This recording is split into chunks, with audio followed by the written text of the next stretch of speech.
our local edition. I'm Brad Pomerance in Long Beach. Today we are joined by Doug Haubert. He is the elected city prosecutor in the city of Long Beach. We see the red ribbon he has on his lapel right now. We are looking at 35 years of Mothers Against Drunk Driving. And I'm glad you're here because California just passed Prop 64, legalizing the recreational use of marijuana.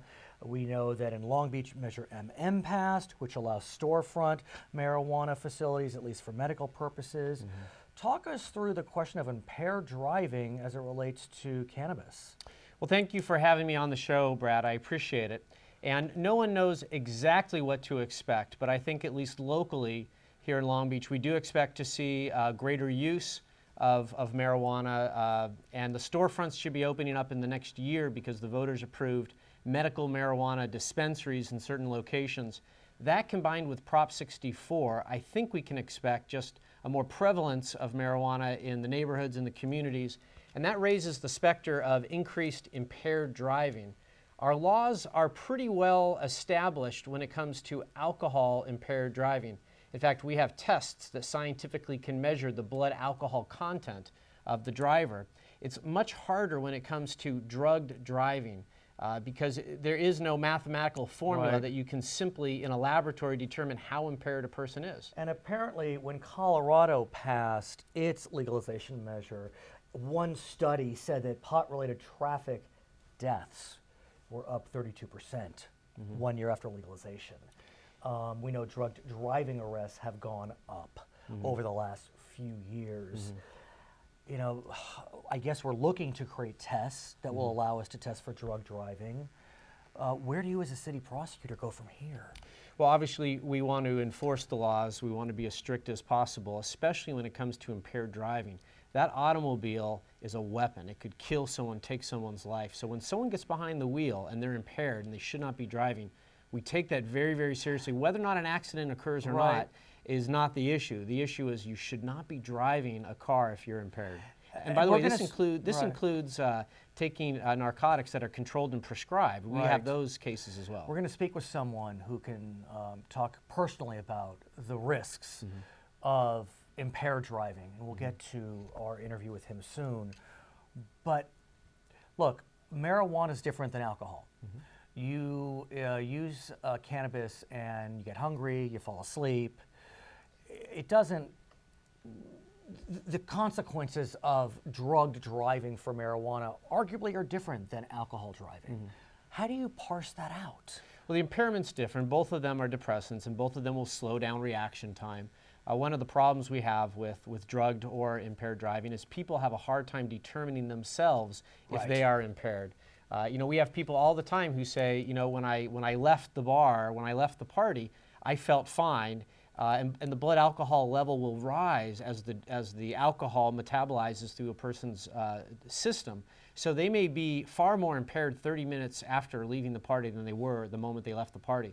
So it's very hard for a person to know if they're safe to drive. Fortunately, there are so many alternative forms of transportation out there. There's always an opportunity to go with someone who doesn't drink. And that's always an opportunity to save a life. And I want to talk about someone who's making that his mission. I thank you for bringing him today. His name is Joshua Jahn, and he will be telling us his personal story about the impact of driving while impaired. We'll be right back. And we're back with Joshua Jahn, whose life was rocked on November 6, 2008. Could you tell us about Mandy, Ryan, and Caitlin? Sure can. My wife Mandy was on her way home to me from an errand she was running, and a drunk driver blew through a stop sign and broadsided my wife's car. Mandy and I had been married for almost 8 years at that point. My son Ryan was 3.5. My daughter Caitlin was 11 months old. She was 1 week away from celebrating her first birthday. The drunk driver who hit them had 2 DUIs before, and she had a third that night. So I lost my family because of a completely preventable crime. And when you talk about impaired driving, nothing speaks more true than just a senseless loss of life. connected to somebody's just making a choice that they're not thinking about anybody else but themselves. And what we know about this driver is she got off work, she went to a bar, she had 2, 3, 8, 9 Yeah.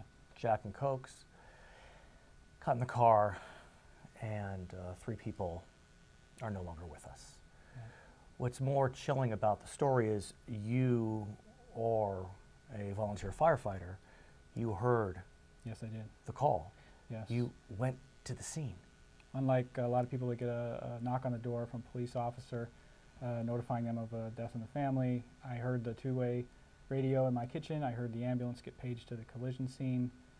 Instead of responding as a fireman, I decided to drive my personal vehicle to Why? the collision scene.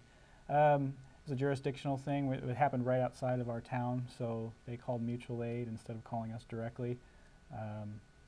But I had just talked to Mandy on the phone, not 5 minutes before this happened, and I said, I'll see you in a little while. I drove to the scene. The first thing I saw was my son being rolled towards me on a stretcher, and all of them perished instantly. The collision was so bad that they were all instant. But that night I had to kiss my wife on the forehead for the last time as she was in the morgue, and watch my kids try to be resuscitated in the emergency room. And as a fireman, I knew exactly what was happening, and I could do nothing. But what's amazing is, at the moment you could do nothing, but over the last 8 years you've done something. You could have just shut down and started your life again, but instead you've rededicated yourself to spreading the message about the dangers Yes. of drunk driving. Yes, there were moments right after that day that I physically had to make a decision every hour of every day Right. in order to be able to honor the memory of my family, being as that I was the only member of that family core that was left. Going home to an empty house full of toys and pictures, and deciding to try to do something good with that. Not long after the collision, a few months, I was asked to speak at a group of high school kids, their convention in the little town, and I started speaking to kids, and I found that was very therapeutic for me. I got connected with Mothers Against Drunk Driving, and I started using that as a platform to speak to high school kids and all kinds of walks of life. What's remarkable to me about you got a job, Yeah. a full-time job.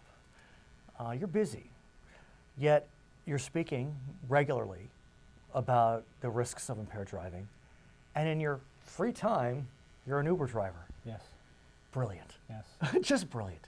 And I bet you love picking up drunk passengers. I do. In a bizarre way. Yeah, being on the front lines is very important to me, whether years ago when I was a volunteer fireman, helping someone, or now being on the front lines and hearing stories about why people choose Uber and rideshare services. And then when they ask me, do you know what I'm talking about?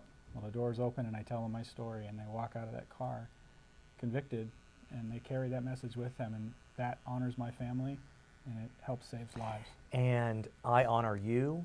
I honor Mandy, Ryan, and Caitlin. I honor Leo. Is that his Leo, name? My new son. Your Leo. new son. Yeah. You are remarried. Yes, I just am. got chills. You have a 4-year-old named Leo. Yeah. And I thank you. Thank you very much. And I thank Doug Haubert, the city prosecutor in Long Beach. You want to learn more about the work of Josh, you can go to his website, tillkingdomcome.com. I'm Brad Pomerance. It's Charter Local.